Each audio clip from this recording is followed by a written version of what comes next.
Hi and welcome to the Watchman Report, where we bring perspective to current news from a biblical standard. Whether prophecy or moral and social issues, we highlight the biblical teaching relating to stories that are breaking on the world stage.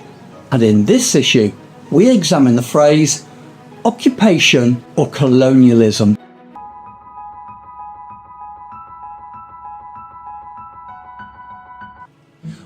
While the world wrestles with the question of who has a right to occupy the Holy Land, for Bible believers, there is no doubt.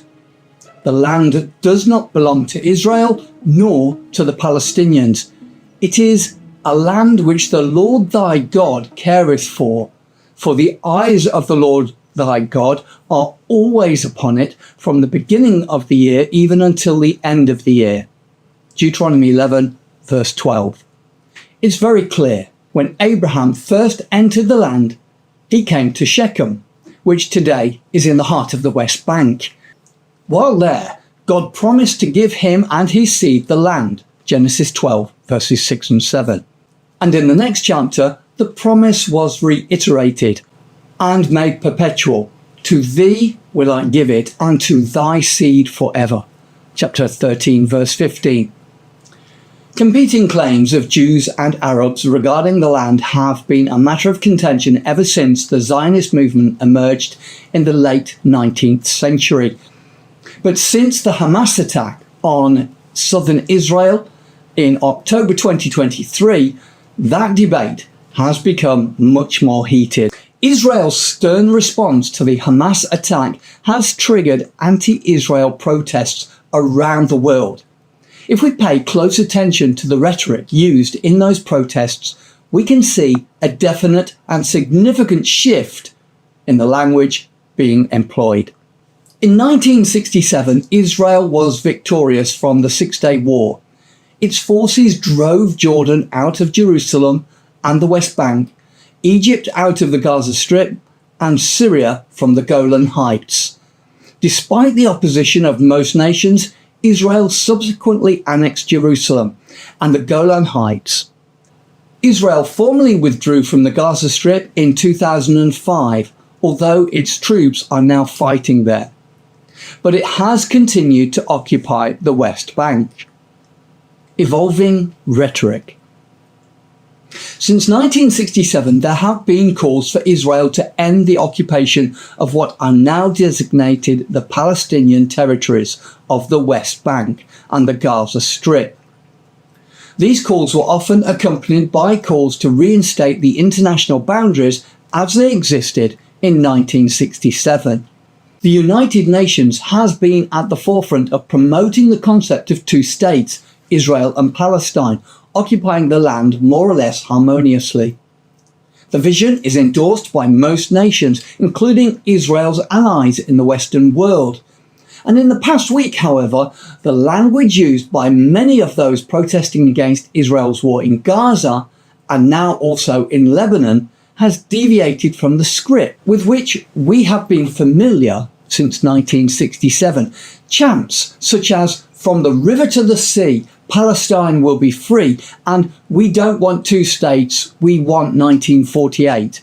These are heard repeatedly. These slogans reflect a view that there should only be one state from the Jordan River to the Mediterranean Sea, and that state should be Palestine, not Israel. These slogans are underpinned by a fundamental shift in the language of those who support an independent state for the Palestinians.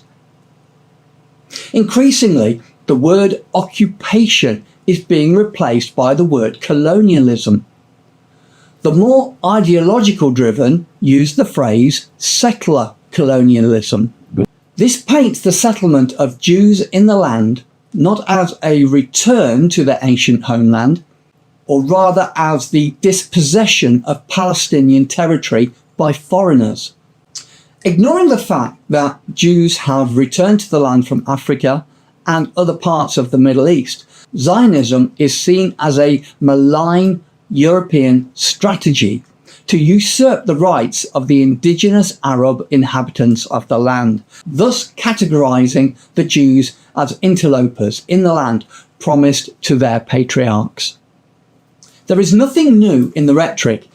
It was a staple of Arab and Soviet propaganda in the 1960s, but it has found a new resonance in the current politics of race, which focuses upon the evils of white supremacy and colonialism as the great evils of the modern world. Nations which were colonized by European powers in the 19th century are now calling for repatriations to right the sins of the past. Similarly, if Israel is regarded as a settler colonial state, its legitimacy as a Jewish nation can be negated. Strange bedfellows. There is a certain irony that many of those in the Western world protesting in support of the Palestinians are effectively making themselves allies of Iran, a nation whose social policies are at odds with their progressive ideology. Iran explicitly rejects the concept of a two-state model in Palestine and openly calls for the annihilation of what it calls the Zionist entity, by which it means Israel. That is also the agenda of those who speak of Israel as a settler colonial state. To support the claim that Israel is a settler colonial state requires a rewriting of history to deny any Jewish link to the land. And in the case with the Holocaust denial, this is inherently ahistorical. But in a world with such a high degree of historic ignorance, it is easy to fool many people, especially in a climate where there is growing anti-Semitism and suspicion of Jews. Now, at the heart of the Arab-Israeli conflict is not Gaza or the West Bank, but specifically Jerusalem, and Israel is in no mood to compromise in relation to Jerusalem. The day is coming when all the people of the earth will be gathered against it. Zechariah 12, verse 3. And the rhetoric we now hear from the supporters of the Palestinians suggests that that day may be ever near. We pray that this video report has provided some clarity to this subject. We encourage you to subscribe to our YouTube channel and select all so you never miss a new upload. Don't forget to like, share and drop a comment in the comments area and have your say. We'd love to hear your thoughts. Make sure you follow our playlist and never miss a new report. So until next time, God willing, this has been the Watchman Report, bringing perspective to current world news from a biblical standard. This report was written by Geoff. Thank you for watching, and may God bless you in your studies.